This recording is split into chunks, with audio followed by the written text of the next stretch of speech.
Animals, nature, and religion. The world's major religions have much to teach us about our proper place in nature and how we ought to treat our fellow animals and relate to the rest of creation. According to the Hopi Indians, we are out of balance with the rest of creation, a condition which they term koyanaskatsi, which means life out of balance. The ancient spiritual philosophy of Taoism emphasized that the way to world peace and harmony is for humanity to live in balance with nature, which they depicted symbolically as the creative embrace of heaven and earth, or yin and yang. This unity and complementarity of opposites is symbolically depicted as Father Sky, or the Great Spirit, and Mother Earth by the Navajo Indians, whom they regard as our original parents. Native peoples also find spiritual symbolism in various creatures, the spider, for example, being sacred to many American Indians because it represents the seamless web of life, or the unified field of existence in which everything is interconnected and interdependent. The modern science of ecology confirms this intuitive wisdom that all of life is interconnected and interdependent. This means that no species is more or less superior or inferior to any other. As one theologian has said, ecology is the science of the body of Christ, through which we of the earth community learn our sacred connectedness. In a spiritual sense, therefore, ecology reveals to us the sacred unity of all life.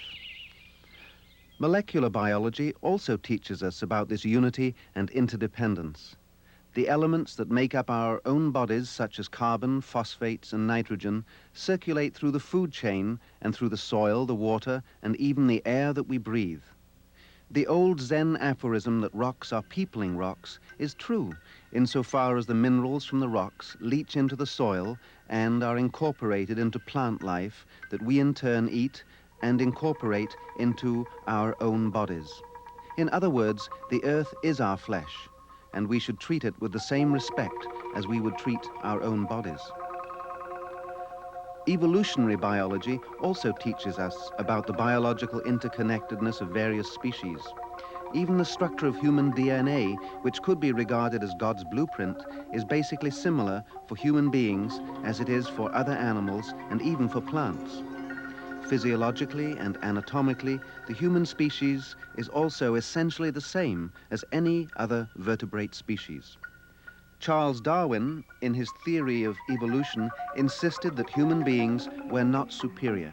Indeed, he used to write down on his hand every day, "not superior," because he envisioned evolution like a tree, with the various species occupying different branches. He did not envision a hierarchical ladder with Homo sapiens at the top. In Ecclesiastes, it is stated that the fate of the sons of men and the fate of beasts is the same. As one dies, so dies the other. They all have the same breath, and a man has no advantage over the beast, for all is vanity. All go to one place. All are from the dust, and all turn to dust again. Who knows whether the spirit of man goes upward and the spirit of beast goes down to earth? In other words, it is vain for us to think that we are some kind of special creation, but this view is still widely held. The science of ethology, the study of animal behavior, reveals that humans and non-human animals share similar emotional states and often express their emotions in similar ways, like the greeting grin of the human and dog or wolf, which are virtually identical and express friendly intentions and the emotional feeling of pleasure and happiness. It is through the sharing of such affection with other animals that we enjoy communion with them. Ethology also teaches us that human beings are not the only animals who show empathy, altruism, and compassion. One dog, for example, will take care of a sick or injured companion, licking the other's sores and even providing it with food until it has recovered. The altruistic behavior of dogs, rescuing other injured animals and even people, has been eulogized by poets, artists, and others. We should not simply dismiss such behavior as irrational and unconsciously instinctive, but rather recognize that such altruistic behavior is not a uniquely human trait. It is a quality that we share with other animals. It is a tragic irony that in the face of scientific evidence to the contrary, we should treat such animals so cruelly as in biomedical research, where animals are all too often subjected to unnecessary, unconscionable suffering, even being shocked, mutilated, poisoned, and extensively burned in the name of medical progress for the benefit of human beings. Surely no good ends can come from evil means. It is also a tragedy of the times that there are people who seem to enjoy seeing animals suffer, like those who own, train, and enjoy the spectacle of pit bull terriers tearing each other apart. This is certainly one of the most cruel and demeaning spectator sports in this modern age. Abraham Lincoln once said, "I care not for a man's religion whose dog and cat are not the better for it." Animal cruelty of this kind reflects such a profound lack of empathy and emotional connectedness toward animals that it is surely a disease in itself. Much like the vivisection of animals in the name of scientific curiosity and knowledge for knowledge's sake. There is a widely held view that nature and animals have been created for man's own exclusive use, and that animals do not have interests, inherent value, feelings, or rights. Thus, it is not considered unethical to sacrifice them in the name of science. But to sacrifice them for magical and occult purposes, like making a power circle out of various decapitated animals with their heads impaled on stakes, is not acceptable today, even though ritual animal sacrifice was a religious practice having wide acceptance in the past. The erroneous notion that animals are unfeeling machines is called Cartesianism, which is the philosophy of René Descartes, who once said that the screams of animals being vivisected were simply the sounds of their body machines breaking down. Descartes argued that animals do not have souls because they lack the power of reason, and since they lack souls, they cannot suffer. Yet it is clearly stated in the Old Testament that animals are of the same breath of creation or origin as we, and all have or are living souls called nephesh in Hebrew. Thanks to the mechanistic and materialistic worldviews of Descartes, Newton, and Francis Bacon, the stage was set by the 17th century for the unsoulment of animals and the desacralization of nature, which became an industrialized resource. Such views contaminated religious attitudes toward nature and animals, which now need to be changed in the light of new scientific evidence of the unity, ecological interdependence, and biological kinship of all life. Without any apparent ethical sensibility, scientists have recently created, through embryonic manipulation, creatures called geeps, monstrous chimeras with the head of a goat and the body of sheep. Through genetic engineering biotechnology, which may well alter the entire course of creation, animals like the dairy cow will in the future be made into biological machines to ever more efficiently serve the needs of man who plays God. Where indeed is the respect for the sanctity of life when animal beings are mutilated and deformed for human enjoyment, like the circus unicorn of Barnum and Bailey, which is nothing more than a goat with a transplanted horn in the center of its head? And what kind of love is it, except perhaps a perverse sentimentality for the deformed and helpless that makes people keep and breed genetically defective purebred dogs, like the bulldog, with such a deformed face that it has great difficulty breathing? Certainly, such creatures are to be loved, but it is surely unloving to deliberately propagate them so that there will be ever more generations of offspring who will suffer. If the human species has truly been made in the image of God, then should we not treat all living things as we would have God treat us? And that is with humility, respect, and compassion in our relations with each other, with nature, and with the animals. But instead we choose to assume the authority of God in claiming dominion over God's creation. The image of St. George slaying the dragon, the serpent dragon as a sacred symbol of many pagan cultures, since it represents the forces of nature, gives religious sanction to man's domination of nature, which is regarded in an adversarial way as being evil, if not fallen. The ritual enactment of our domination over nature is exemplified by the rodeo, where animals are cruelly treated, roped, and restrained, a public exhibition which, like the animal circus, indoctrinates children with the belief that it is not wrong to treat animals in such ways. It is a feeling of superiority and a lack of true humility and compassion that lead us to regard others as somehow inferior. As animal rights are violated today, so human rights have been long violated, as by the white colonists who engaged in human slavery. That we have dominion over the rest of creation according to the book of Genesis does not mean that we have free license to exploit others for our own selfish ends. The original meaning of the word dominion, which is derived from the Latin domino, to rule over, comes from the Hebrew word vayerdu. According to Rabbi Harold White, this word can be traced to the root verb yorad. Yorad means literally to go down, to place oneself in sympathy with the animal kingdom and to recognize our commonality with the animals. When dominion is motivated by love, we have the ecumenical politics of what amounts to a trans-species democracy. But when it is motivated simply by self-serving power, it amounts to nothing more than biological fascism. The human-centered, so-called anthropocentric view that Homo sapiens is a special and therefore superior creation, ironically linked with an anthropomorphic, human-like conception of divinity, has two pernicious consequences. The first is to set up a false duality between humans and other animals, between civilization and the environment, and between God and nature. The second is to create a linear, hierarchical worldview with God being conceived as being transcendent only, and not also co-inherent or immanent in nature. This essentially patriarchal view, which Aristotle, St. Augustine, St. Thomas Aquinas, and Calvin, among others, endorsed, stands in sharp contrast to a more holistic, egalitarian view where divinity, nature, humans, and animals are all one.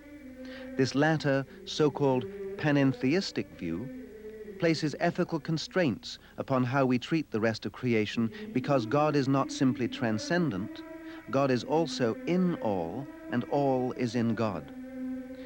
St. Francis, in his teachings, emphasized that the animals and all of nature are part of God's creation, that they are in God, and through or by way of them, God's creative love can be realized and revered. It is certain that when we had no civilization nor worldview that separated us from nature, because we were part of nature as gatherer-hunters, we felt in the very core of our being our connectedness with the whole of creation. Nature, the earth, was seen as the all-providing mother, and the female qualities of fecundity and nurturance, as expressed in the Venus miniature carvings of Bronze Age cave dwellers, were revered. The earth, as mother goddess, as exemplified by the statue of Diana of Ephesus, was linked with a pre-Christian pagan reverence for nature. And by such seasonal rituals as the harvest festival and the springtime dressing of the wells in England, which were later assimilated into Christianity. There was no question that animals and nature were sacred, had spirits or souls, and were part of the same origin or creation as we. The belief that animals had one or more guardian spirits was common to European cultures, like the symbol of Pan, protector of herds and flocks and wild creatures, which was part of the pantheon of Greco-Roman civilization before the rise of Christianity. We should also remember the animal-headed divinities of the last great civilization before ours. The Egyptian pantheon, with its animal-headed divinities such as Isis, Anubis, and Horus, should not be misinterpreted as pagan animism that makes animals into gods. Rather, animals were perceived as manifestations of various aspects of divinity and were revered for these qualities, such as Bastet the cat, who exemplified qualities of grace, sagacity, and fecundity. Likewise, to be concerned today about the non-human creation from a spiritual perspective, and to reincorporate animals into the scope of moral and religious principles is not a regression to ancient polytheism and animism. In the Hindu text, the Bhagavad Gita, we find the declaration, "We bow to all beings with great reverence in the thought that God enters into them through fractioning himself as living creatures." This is not pagan animal worship. As Albert Schweitzer said, to the truly ethical man, all of life is sacred, including forms of life that from the human point of view may seem lower than ours. This is certainly not pagan idolatry. Yet, is it not a kind of idolatry to worship the image of oneself as God? The human-centered and male human image of divinity may well have its roots in the Greek pantheon, where all divine and mortal beings, especially those that are female, are subordinate to the top god Zeus. It is likely from this cosmology today's patriarchal worldview of male superiority and domination finds its roots. The beautiful myth of Adam and Eve can be seen as a description of the evolution of human consciousness. Adam, after eating the apple from the tree of knowledge of good and evil, is no longer like any other animal. He is aware of his own nakedness, which means being aware of and terrified of his own mortality. He has a moral sensibility, knowing good from evil, and also possesses some godlike powers, such as creativity, instrumental knowledge, and the ability to objectify the world by giving names to things.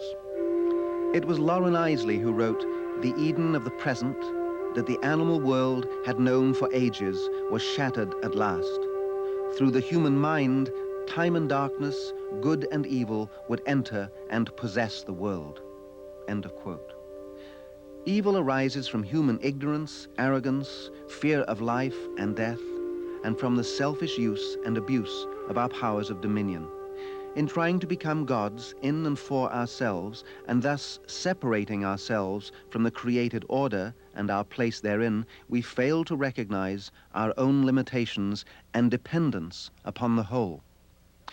Father Sean McDonough offers a cosmic view of sin, stating, "If sin destroys the harmony between human beings and the natural world, then redemption, to be complete, must heal and renew the primordial unity and recreate the earth wherever it has been injured through human greed and vice." The teachings of all the world's major religions have long recognized the virtues of humility and compassionate benevolence toward all fellow beings as enlightened self-interest. Recent studies have shown that there is a direct link between cruelty toward animals in childhood and later violent and criminal behavior in adulthood. Compassion is a boundless ethic. It can never be arbitrary, yet only too often, for reasons of custom, convenience, expedience, and profit, we fail to give other animals equal and fair consideration. Do we not demean ourselves in our indifference toward the suffering that we cause them, and in our uncritical acceptance of animal exploitation?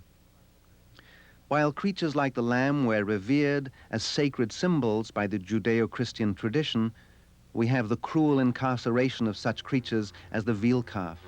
Raised for 16 weeks in narrow crates, they are deprived of their most basic freedoms, even to be able to comfortably and easily stand up, turn around, lie down, walk, stretch, and interact with each other. It is also a tragic irony that the horrendous public spectacle of a bullfight is a most popular spectator event, particularly in Roman Catholic countries.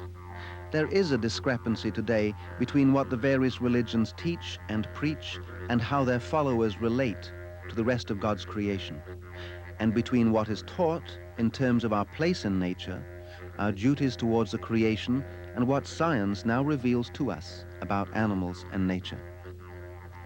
In India, where Hinduism is the major religion and the cow is especially revered in temples and shrines, there is much abuse of these animals in slaughterhouses and as beasts of burden. There are also serious problems associated with ritual slaughter that leaders of the Islamic and Judaic traditions are at last beginning to address.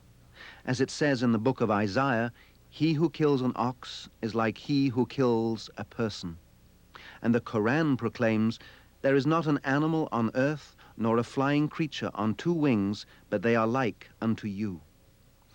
And as the Bible proclaims that a merciful man will be merciful to his beast, so the holy prophet Muhammad said, whoever is kind to the creatures of God is kind to himself. In addition to regarding non-human animals as being morally worthy of consideration and making them part of our community of moral concern and social responsibility, they are also part of the same ecological community as we. We therefore harm them when we harm the environment. There is little reverence for the environment when nature is seen simply as a resource. We are turning the natural world into a polluted and industrialized wasteland. It is surely true that, as the poet Marilyn Leseur concluded, we can only destroy that which we objectify, end quote. And this happens when we treat nature and animals as resources and objects. Since the earth is our flesh, we harm ourselves and our children's children when we harm the earth. Industrial pollutants and agri-poisons, especially pesticides, contaminate our food and drinking water, and along with acid rain are killing the life in freshwater lakes. Worldwide pollution is destroying the environment and the wildlife therein.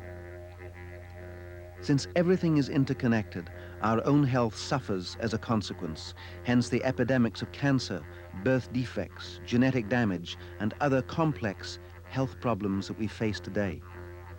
And no amount of laboratory animal research and animal suffering and sacrifice is going to help prevent these problems. The covenant to dress and keep the Garden of Eden has been long broken. In spite of the implicit conservation message of the story of Noah, who saved the animals from the flood today is the Holocaust of the animal kingdom, as witness the many abuses of animals today, such as the wholesale decimation of whales simply for their oil and other raw materials, and the suffering and killing of wild animals in steel jaw leg-hole traps for their fur, which no one in his or her right mind could wear. Wild animals are also poisoned and their habitats destroyed so that we may raise sheep and cattle and farm animal feeds to indulge our taste for meat. In addition to the cruel treatment of factory-farmed animals, too often kept in overcrowded and stressful conditions, we should also consider the risks to our own health of the antibiotics and other drugs that are given to these animals to make them more productive and to help them cope with the stressful and disease-promoting conditions in which they are incarcerated. We should also reflect upon the fact that the more meat and other farm animal produce we consume, the more land is cleared and used to raise feed for farm animals. By so doing, we are contributing to the displacement and extermination of wildlife and of their habitats. There are alternatives to meat-based agriculture. For example, 360 pounds of soybean protein can be produced from 1 acre of land, while only 20 pounds of beef can be produced from 1 acre. One of the greatest threats to wildlife worldwide, other than human overpopulation, is the expanding cattle industry. The clearing of land, especially of tropical forests, to raise cattle for meat export to affluent countries, and destruction of trees for firewood, combined with overpopulation, interact to contribute to drought, famine, and the collapse of traditional, sustainable agricultural practices. As the Bible instructs, as we sow, so shall we reap. In addition to modern chemically dependent agriculture, great harm is done to the environment by the timber industry. Vast hillsides of trees may seem natural, but these are simply industrial landscapes, since virtually nothing else can grow where these trees, all of one species, have been planted. In many parts of the world, the construction of dams for hydroelectric power in order to stimulate further industrial production and expansion has caused irreparable damage to nature. These trends can be reversed once it is realized that it is enlightened self-interest to do so. A sound and sustainable economy and a stable and healthy ecology go hand in hand. we can begin to repair the covenant by helping protect wildlife directly by not wearing their furs, and indirectly by reducing or stopping our consumption of meat and other consumptive habits wasteful of natural resources. And chemically addicted farmers can shift to low-input organic or regenerative agriculture, which will benefit all of life. We can encourage children not to make pets of wild animals and come to respect the sanctity and dignity of all creatures, realizing that those that are domesticated pets, in quotes, are ours only in sacred trust and should not be humanized or anthropomorphized or be treated as objects of property or as toys or status symbols. Indeed, our companion animals are perhaps closer to divinity than we in the unconditional love that they bestow upon us. Companion animals, like all creatures, have needs and interests and are worthy of equal and fair consideration. Humane education and animal rights philosophy have done much to encourage these values and a more egalitarian attitude toward animals. As Albert Schweitzer said, without a reverence for all life, and by that we must also include nature, we will never enjoy world peace. The animal rights revolution, which holds that all creatures should be given equal and fair consideration, is part of a much deeper spiritual revolution which advocates respect for the sanctity of all life. As Sioux medicine man Black Elk said, we should understand well that all things are the works of the Great Spirit. We should know that he is within all things, the trees, the grasses, the rivers, the mountains, and all the four-legged animals and the winged peoples. And even more important, we should understand that he is also above all these things and peoples.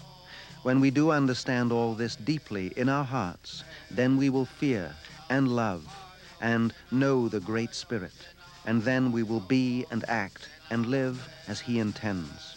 Close quotes. We need to move away from exploitation and glorifying our own creation to exaltation and glorification and praise of God's creation as well. Reverend Thomas Berry has said, every being has its own interior, its self, its mystery, its numinous aspect. To deprive any being of this sacred quality is to disrupt the total order of the universe. Reverence will be total, or it will not be at all." Close quote. Animals are indeed living souls, or ensouled beings like us. Pythagoras insisted that animals share with us the privilege of having a soul, and Meister Eckhart contended the soul is not in the body, but the body is in the soul. The Hindu religion teaches that we and all creatures possess a spark of inherent divinity, the Atman. Those who revere nature and animals are often accused of deifying God's creation, which is wrongly called idolatry. Such heretics were once persecuted, even burned at the stake. But to have reverence only for God and not for God's creation and created order is to be blind to God, to the God inherent as love, wisdom, and mystery in a myriad wondrous manifestations that nature sustains. To have reverence only for an anthropomorphized God and not also for God's creation is surely the essence of idolatry. In Christianity, there are at least two saints, namely Saint Eustace and Saint Hubert, who early in their lives were noblemen who frequently went hunting. They both independently saw a vision of Christ on the cross between the antlers of a stag. This visionary experience, not unlike the Atman vision of inherent divinity in all living things of Hinduism, was their religious conversion away from wanton killing to helping alleviate the suffering of the world. As compassion is at the heart of Christianity, so it is the foundation of Buddhism. It was Gautama Buddha himself who said, "Friendship toward all creatures is the true religion." We share with other sentient life forms the will to live. Albert Schweitzer said that if we wish to understand the soul of an animal, we should attune our will to live with its will to live. St. Francis of Assisi, who called all animals our brothers and sisters, said, A man knows only as much as he has suffered. We share with other sentient beings the kinship of suffering, which moves us towards empathy, humility, and respect, as well as commitment to the alleviation of their suffering under our dominion through compassion and benevolent action. Compassion leads us to the realization of the sanctity of life and also of its sacred unity, so that we may begin to live gently, conscientiously, in harmony and loving communion with all, living religiously. Religion is then not separate from everyday life. It is not simply a question of turning to religion to help the animal kingdom and to save the world. This would be no better than seeking some magical solution through philosophy, law, science, or technology. It is more a question of us becoming religious, living gently and in reverence of all life. This is not purely a philosophy, cause, or crusade. It is essentially a way of life, a way of feeling, sensing, thinking, and acting, such that one does not in any way limit the freedom, sanctity, and fulfillment of others. This is the gentle way of living in communion.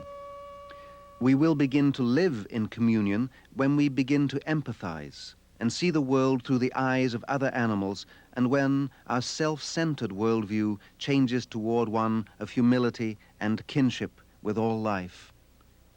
The view that animals are our brothers and sisters is equally the worldview of the American Indian, as it was the teaching of St. Francis of Assisi, whose love and faith, according to legend, even enabled him to tame the feared wolf of Gubbio. Religious leaders worldwide are now beginning to speak for the animals and nature. The World Week of Prayer, including the blessing of animals, are part of this spiritual movement to bring peace and harmony to the world and to restore the sacred unity between humanity and the rest of creation. The basic teachings of all the world's major religions lead us toward a humane planetary stewardship. Since animals are part of the same ecological community of Earth as we, are they not also of the same origin or breadth of creation as we? Should they not therefore be embraced within the same circle of compassion that constitutes our moral community of humane concern, since to exclude them is to deny our own biological and spiritual nature, as well as our kinship with them, and by so doing, deny God. Humane planetary stewardship is now a spiritual and a survival imperative for all religions to promote by applying their scriptural teachings to the present conditions of animal suffering, by taking action to correct a multitude of abuses, and by extending the golden rule to promote respect for our fellow creatures on planet Earth, as well as for Mother Earth herself.